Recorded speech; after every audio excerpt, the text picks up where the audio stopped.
All right, our final Husky. Don't have any Saquon in this Husky. Admittedly, I got a lot of Saquon in some of my other contests earlier in the offseason. I've started to pull back a little bit because I am worried about regression to the mean. Even if Saquon does regress, he can still be a quality pick.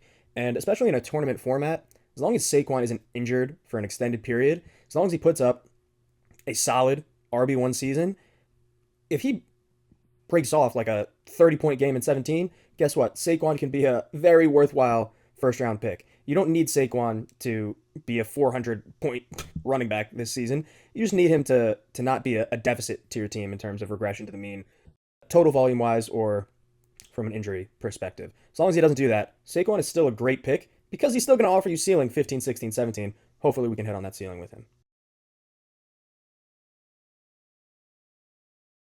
I mentioned it on yesterday's draft when I got Gibbs at 7 that I consider JT to be an interesting opener here. I don't think many teams are going Saquon or Gibbs into Jonathan Taylor. Last year we saw how running back can be very useful early. I believe the optimal last year was like a 3 running back start. Pretty crazy.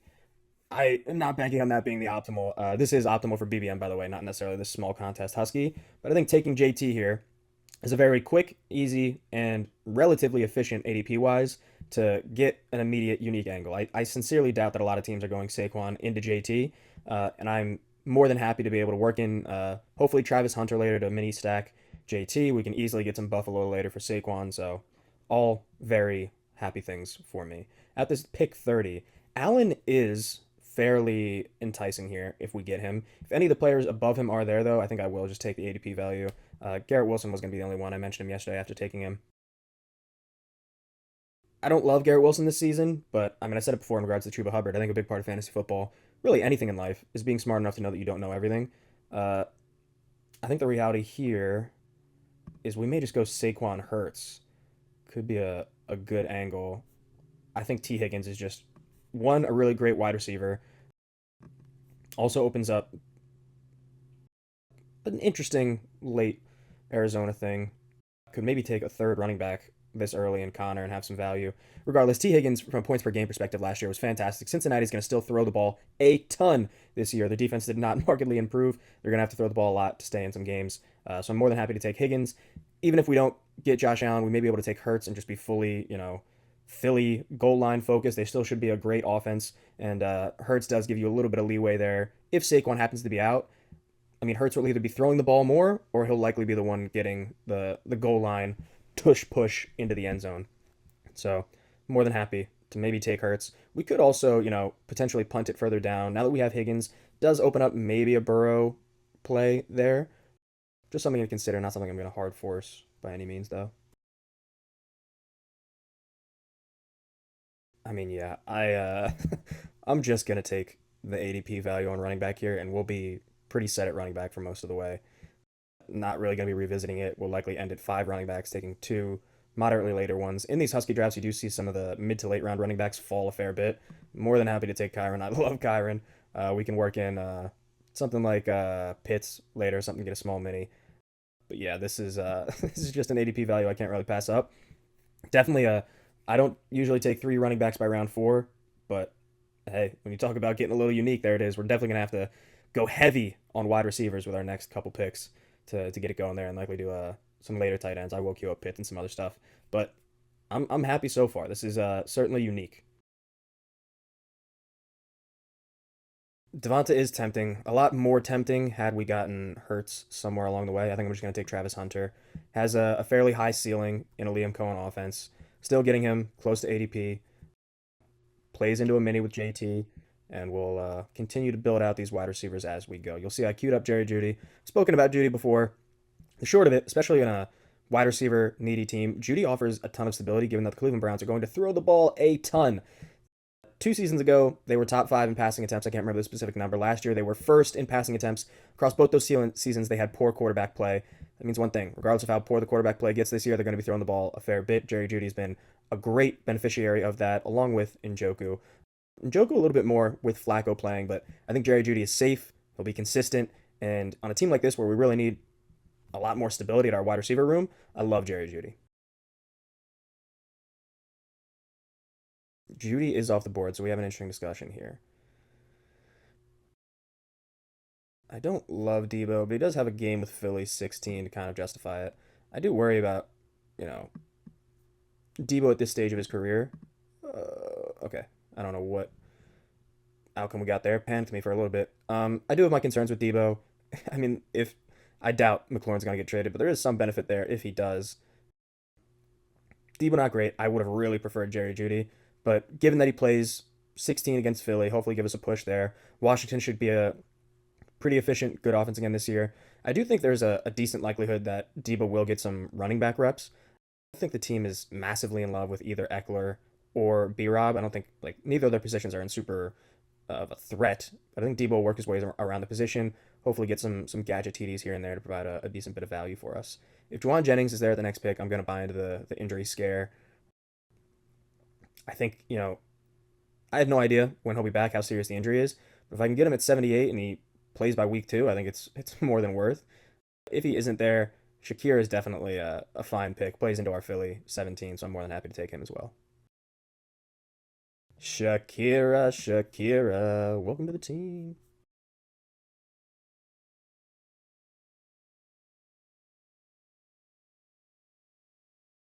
You see, at the last minute, I did switch up there a little bit.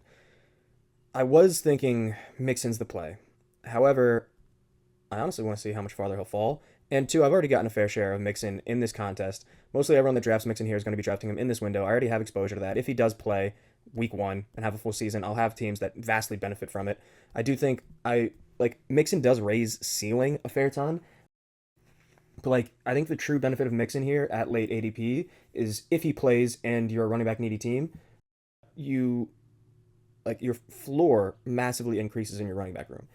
If Mixon was going to be our third running back, I would have really loved it. The fact that we already have 3 set up well running backs means I'm much more hesitant to do that. And Mooney sets us up well, especially if we get Pitts later to maybe work into a Penix stack with a bring back out of Kyron. I do like that a fair bit. I think he's a little undervalued with what he could potentially bump up to this year, fantasy production wise.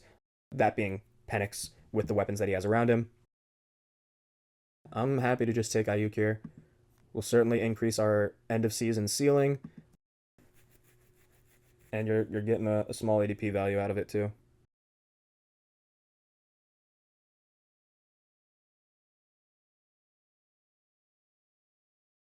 Scatterboo here is solid. I do think I'm gonna go Tyler Warren. I worry about season long production, but it'll definitely be a spike week guy, and we're more likely than not gonna go three tight end here, and we'll get some more exposure to the indie side of what will likely be a Jacksonville indie game we're gonna play into, likely taking T Law.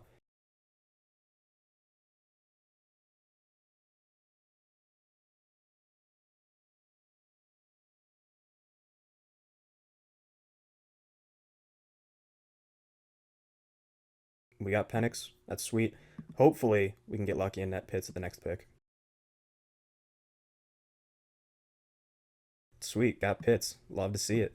Now we got a nice little stack there, and then if we can get Strange at the next one, close out tight end. Admittedly, a unique tight end room going Warren, Pitts, Strange, but it would give us a double in Jacksonville too for T Law to work off of. It'll feel really good. And then later we'll probably take AR for an even higher ceiling in that 17 game Jacksonville Indy and a little bit of utility throughout the season, especially if he's able to start the entire way.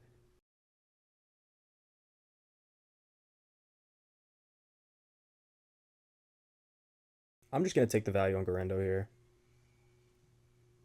I don't think I'm going to overthink it. I don't want to hard force into Stafford. I think Darnold will be fine later if we need or if we want to take another quarterback. With only Kyron, I mean, certainly I could take Tutu again, like I have done a lot with Stafford.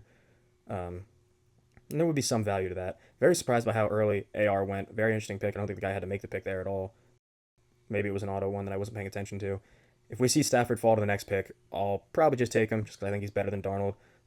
But if we don't see that, we'll likely just take something like Diami Brown on a pretty decent reach. And the 170s, like a reach from 170, 180 doesn't matter that much. For me, especially when it stacks up further into both a game and a team that we want to stack up into. So I'd be fine with it. But by all accounts, it looks like we're just going to go quarterback here. If Darnold's there too, I think 3 quarterback it's fairly valuable when you have T-Law and Penix as the two quarterbacks you're playing into. Stafford goes. The good aspect with Darnold is he does play Indy and the Rams 15-16, so we have a little bit of bring back to justify it there. Yeah, let's just take Darnold, get a third quarterback. We'll heavily increase our advance rate. Darnold isn't someone I love, but their offense should be above average. He showed that at least in a good system he can play very well. So we'll see. Maybe we're pleasantly surprised by Darnold this year. It also does open up taking Elijah Arroyo as our third tight end, which I do like a fair bit.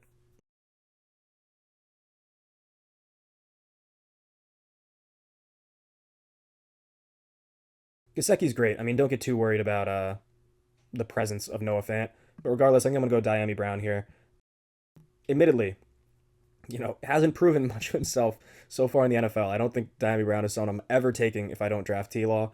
But considering how much we've worked into the Indy Jacksonville game and want a little bit more Jacksonville stacking, we'll take Diami Brown, hoping that he's admittedly season long, not going to be a massive boon to our team, but at least from a week to week perspective, we'll see a couple of ceiling plays out of him, a couple of burst weeks, boom weeks, just from being a deep threat in what should be a hopefully much improved offense, hopefully a much improved season out of T Law.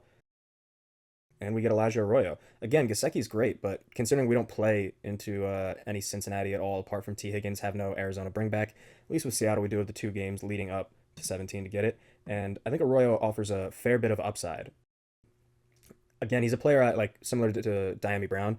I don't think like from a season long perspective he's gonna like vastly outperform ADP. There's a small chance that he does outperform ADP to a slight degree. However, I think the value with Arroyo, unlike Diami Brown, where we're looking for like random spike weeks to provide value, I think Arroyo is someone that we could see, even if it's not spiking, just later season progression, later season improvement, and just being a potentially larger part of the offense later into the season, which is nice now that we have Sam Darnold. They've been talking him up big time in camp. Admittedly, though, I'd be a little hesitant to pull the trigger on Arroyo on a two tight end team. I think he's much better on a three tight end team.